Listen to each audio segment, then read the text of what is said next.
Yo, what's good, YouTube? It's boardzy, and this is going to be a review of the Attack Shark R3, another one of these kind of budget magnesium mice out of China. I mean, this does check all the boxes spec-wise, and it comes in at $100, which is obviously cheaper than some of the more premium non-plastic mouse options. But yeah, I've been very hard on this product category. Like, I don't even have most of the ones I've reviewed, like the Dairy Mouse, the M-Chose AX5. Like, I've just gotten rid of those mice, the Dharma Shark one as well. But yeah, the R3, I would say it is less flawed than those options. It's not terrible, it's not unusable, but it's still not a smart design, and I do have some, like, just minor hiccups. So I'm gonna get into it. First off, if you've heard of the Attack Shark X3, which I was touting as a very good budget mouse, this is from the same company, and it's a similar shape. It's just a bit flatter. It doesn't have as much of a hump. So it's definitely not a high-profile mouse, but I would say people with small to medium hands, you'll probably be able to pull it off for claw. You can see I have it next to Viper Mini and the Final Mouse small size. And yeah, really, I think the Viper Mini is a mouse it compares well with, but it is, like, noticeably, I'd say not significantly, but it's a size up in terms of width, and just, like, it's a flatter sided mouse as well. It just feels like a larger presence than the Viper Mini for sure. Technically, I mean, it doesn't outspec it, but weight wise, I think it is a gram or two lighter. It's advertised at 46, comes in on my scale at 48. I don't care about the discrepancy, but it's just not a massively impressive weight. Like, it can be good enough while also not being, like, very impressive. But I do think, like, for me, honestly, fingertipping it at the weight it's at, it definitely is a little front heavy, but it was a usable mouse. That's really the best I can say about it. I can't believe I've made it like a 2 minutes into this video, however long, without fucking freaking out about the side hole design. It's awful. It's the worst ever. These Chinese companies keep one-upping each other. I'm like, okay, this is the worst design. Then it's like, no, this new one is worse. And yeah, they do provide you some, like, OEM grips in the box. They're not quite as good as BTL. Obviously, you can use whatever you want. I would say they are on the slightly thicker end, so it will make the mouse a little bit wider, but it does cover up the wretched holes. But like I was saying, the weight balancing is definitely catered towards the front. And yeah, I wouldn't say it's close to the worst balancing I've ever felt, but you can just see, like, there's really nothing going on in the back of the mouse, and there's the side button, scroll wheel, main buttons, obviously a lot going on towards the front. There's my fake alarm going off, and if you do grip towards the back,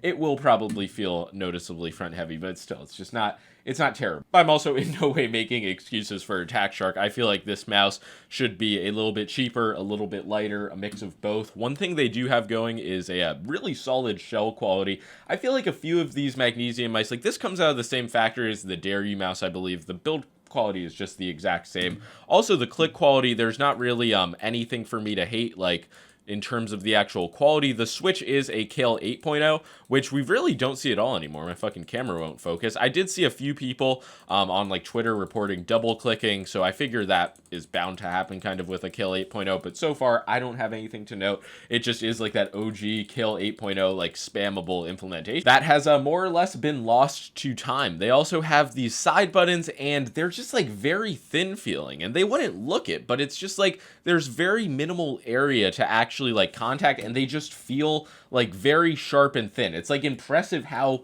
much smaller they feel than how they look. And yeah, I just took a picture so you can see this top part of the button protrudes more, and that's what you actually make contact with. So it's just very thin. It's kind of absurd. But yeah, the button quality itself, it's like a very crisp, defined click. Like, if they just had a smarter shape, these would be probably some of the better side buttons out there. They are also pretty high up on the shell. But yeah, I mean, this mouse, I wasn't dying to continue using it. The coating isn't bad. It's just, like, the same as the original, like, WL mouse, like some of these other mice. It's just, like, not grippy, but it's also not, like, slippery, and it's just okay. It's like the default magnesium mouse coating. I feel like these are kind of designed to be used with grip tape. They do have this 8K polling nano receiver, and I'm not gonna just say, like, because the receiver is small it's bad, but I have noticed, like, some nasty wireless interference, mainly only if I have other mice plugged in, but it will make my DPI on 1600 just feel like I'm on 400 for a few seconds. I'm not sure if other people have reported that. I didn't watch reviews for this mouse, but that was the only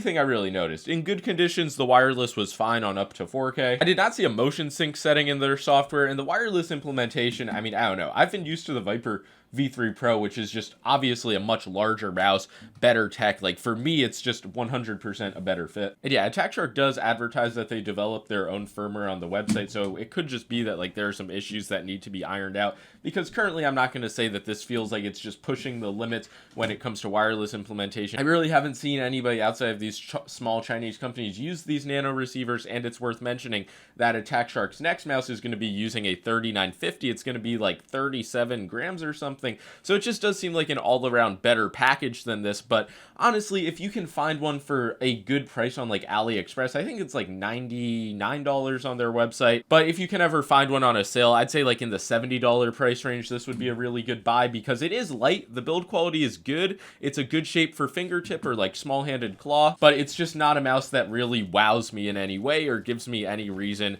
to use it over something like a WL mouse, a ULX. So yeah, to me, I would put it in a personally a bit higher tier than some of these other mice. Maybe a good copy of Dharma Shark's Magnesium mouse would be a bit better than this, but yeah, I don't think it's unusable. The stock skates, they do provide these dots in the box. They give you like 10, I believe. That might be how they advertise it at a 46 gram weight. But yeah, I didn't find these too impressive. I just found them to be like passable, serviceable stock skates.